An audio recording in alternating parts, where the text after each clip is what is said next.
Hello, boys and girls. My name's Tom, and this is Safehouse. Joining me today is my usual co-host and good friend James Pickard.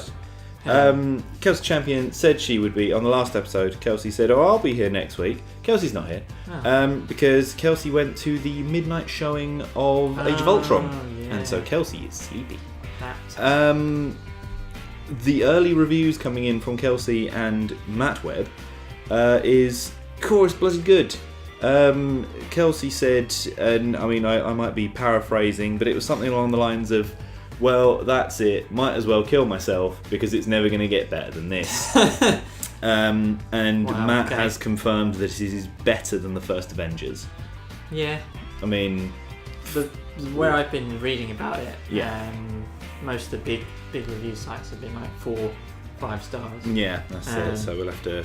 And people are saying it's not as good as Cap 2, Winter Soldier. That's fair enough. There's not many things in life are as good as Cap 2. But it's better than, it's like the same level as Guardians and stuff like that. Okay, that's good. So it is good. But that's good because then that's a consistent thing, because it's been Cap 2, Guardians, Avengers 2, so it's they're steadily finding the right level. Yeah. Because they sort of flagged a little bit in the middle. Yeah, Thor with 2. Thor 2 and 3. It was a little bit sort of uncanny valley. Nothing was really going on. Yeah, just going through the motions. Yeah, whereas they've sort of nailed the formula now. So that's cool. And with Daredevil being awesome. Daredevil, yes, I've finished watching that now. No, I haven't. I'm lying to you. I was about to say I finished watching it. I've started watching it, is what I meant to say. I am halfway through the series. So yeah, you're into it now. It's very that good. Episode 3 Spike thing.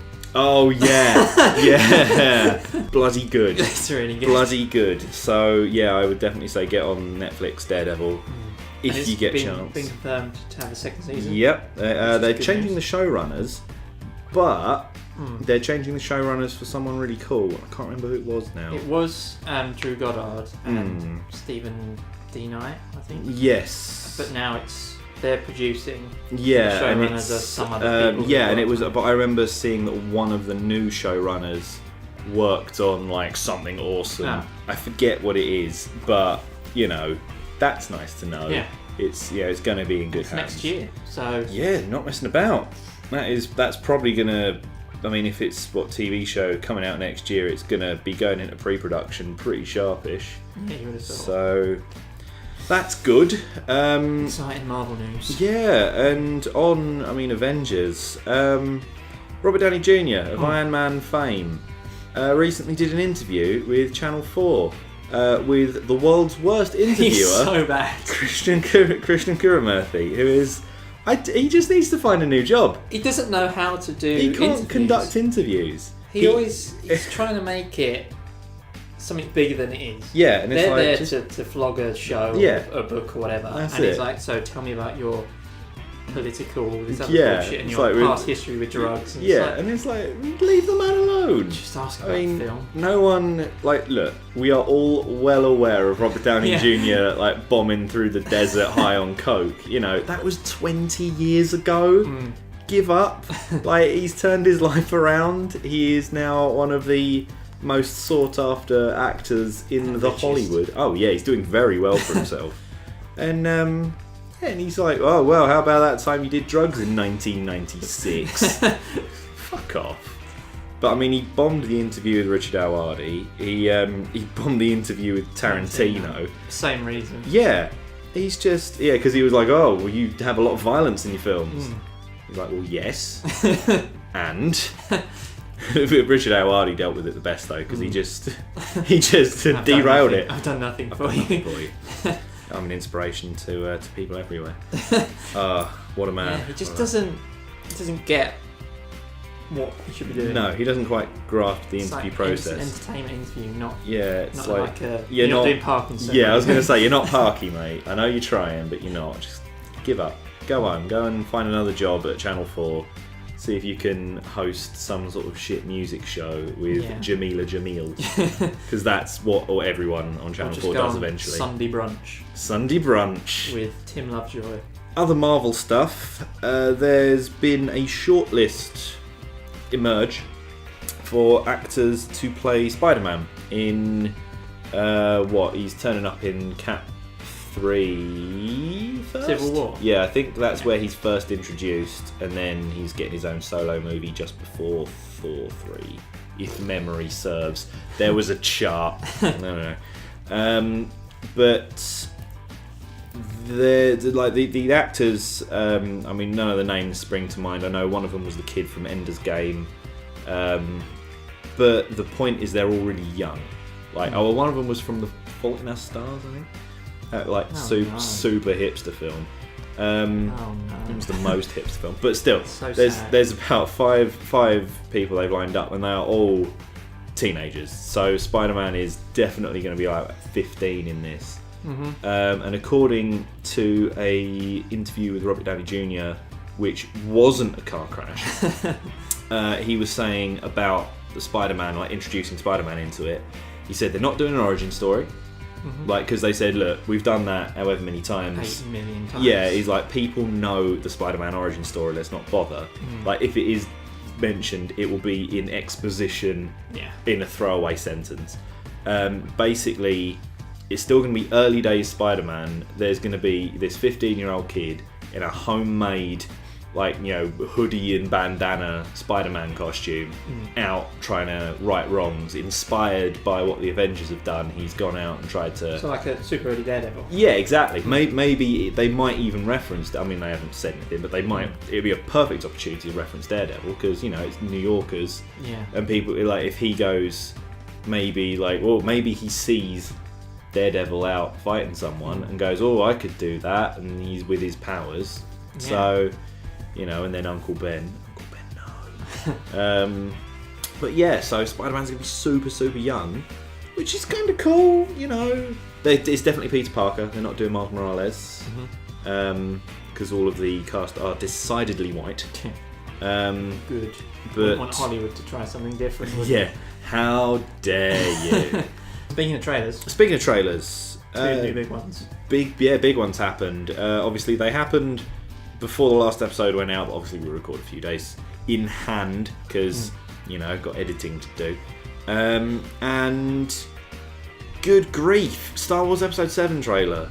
The feels. Opening panning shot of the Crash Star Destroyer, and it's like, oh, that's delicious. And you get all this new character info, and you get like a good look at Kylo Ren and in his obvious Revan mask and shanking things with his crossguard lightsaber. Oh, the guy with the evil guy, yeah. And then you get a look at the new Empire, and they've got a new logo going on, and there's new TIE fighters, and loads of cool stuff. And there's the passing of the torch, and this voiceover, which it doesn't sound like Mark Hamill, which leads me to believe maybe they've jumped forward and used some of the stuff from the books, and it's Luke's son, whose name I can't remember, but he had a son and a daughter, and it's sort of repurposed lines from the end of Return of the Jedi.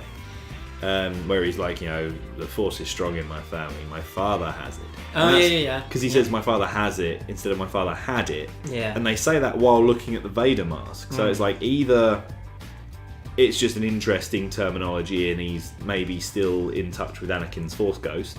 Maybe they're going to bring that whole thing in because Force Ghosts. Or if it is Luke's son, then obviously he's talking about Luke, and he's like, my sister has it, which, his kids were trained.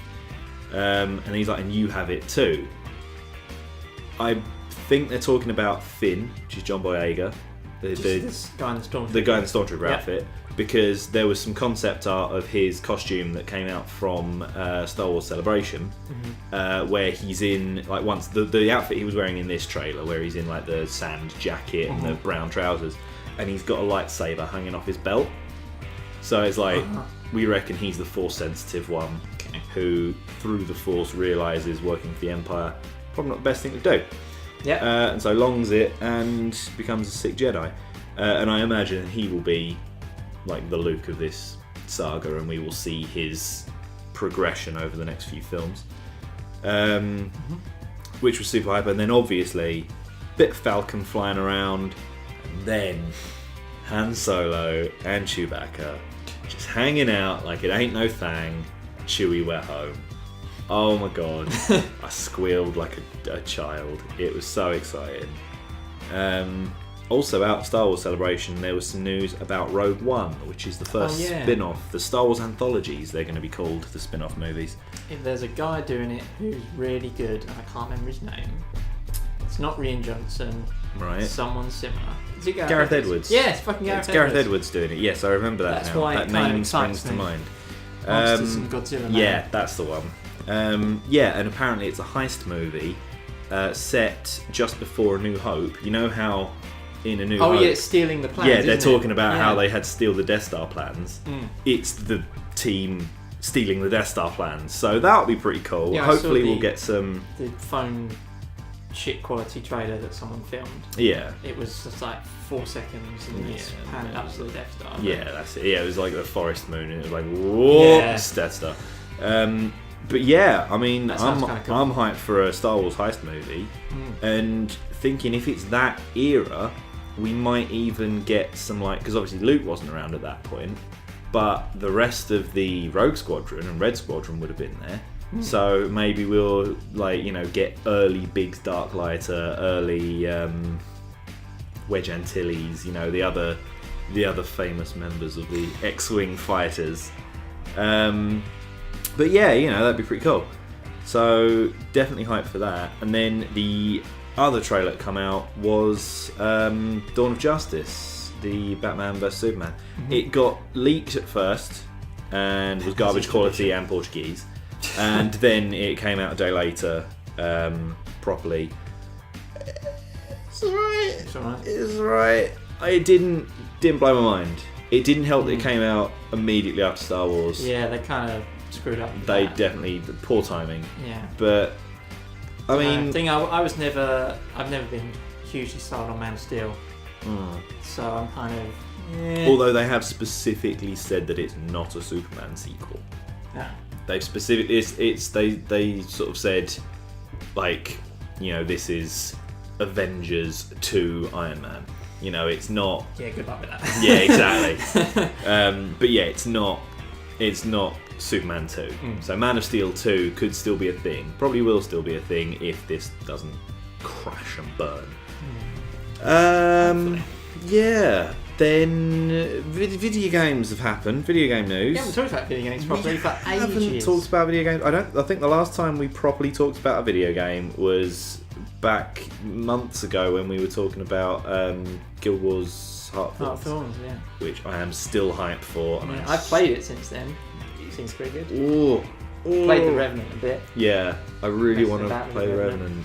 That was pretty fun. Have they still only got a couple of weapon choices unlocked on that build, or can you equip all sorts of stuff? Because I've been looking at people playing the beta or videos online, and it was hammer. Yeah, and then there was a dual wield option. And mace. Yeah. I didn't try the dual wield option. I just did the hammer. Yeah, because if there's a Revenant that can do sword and warhorn, I am on it because I love a bit of that. Sword and shield, I will settle for.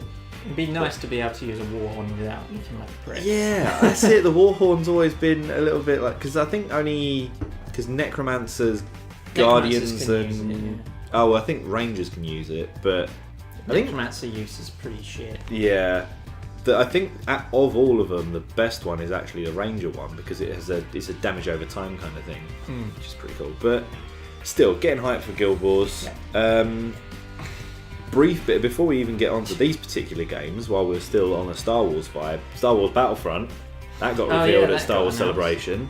I can't really talk about it as I don't know anything. I watched they've started releasing dev diaries. Right. First dev diary came out. God damn it, it looks really good. Who's actually developing it? DICE. Oh, cool. And it's they're using Frostbite 3, and basically you recreate battles from the original saga, but in video game form. People have been asking for it for ages. Yeah, it's really cool. They said there's something like 64-player multiplayer maps. Wow. Do you remember Mag when that came out? Oh, that went really well. That That was a really cool game. Wasn't that 256 players? Yeah. It was a really cool game for the first week. And then everyone stopped playing it. And it was like, oh, well, I'm glad I didn't spend that money because I let my mate FB buy it and played it on his machine. But yes, other video games. New video games. The revival of the music game. It's coming back. Guitar Hero Live Rock Band 4. The battle is on. Because it was Rock Band 4 was announced first. Yeah. And we didn't predict it. We said it's happening. We said it's going to happen. And such as it was. And so it's been announced they're doing Rock Band 4. And not one to be beaten. Guitar Hero Live is now a thing. I don't like the look of it.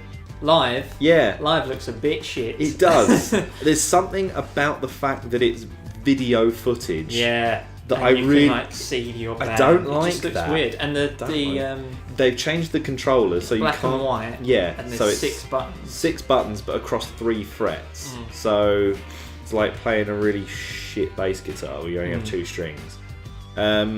Which means your old peripherals aren't going to work on it. So you need to buy a new guitar. Yeah. So hi, Rock Band 4. And apparently they're not, like, they haven't officially announced it, but from what I've heard from it was an IGN interview they were doing, and basically they've gone, well, you know, all those songs that you spent all that money on in the Guitar Hero collections, well, sorry, it doesn't look like you're going to have any integration for those, because obviously they'd have to reprogram every song, and they're not willing to do that. So Guitar Hero Live is currently looking like the weaker option. Yes, although a fella I work with, a fella by the name of George, top bloke, he went and skated in the background of one of the filming things for Guitar Hero Live. So at one point you like play at a skate park, and he's one of the guys skating in the background. Wow. So there you go. It's odd. He had a day off work for it, and but Rock Band 4. Yeah, good. As long as it's more of the same. Yeah. And also, Guitar Hero's only guitars. Yeah. Like Rock Band, there's no keyboard, which was the weakest thing. Gives a shit. Like if you're gonna do keyboard, actually just play the keyboard. Yeah, they've not confirmed or denied anything either way. I don't think they're kind of dancing around the issue at the moment, but you're likely going to be able to use your peripherals. Good. And you are likely to be able to import your song list. Excellent. Yeah. Although there's a bit of iffy stuff between console manufacturers. So if you were on Xbox and are now on PS4, they don't know not so yet. much. But that's fair enough. It's a start. That's cool because you've got tons of Rock Band downloadable content.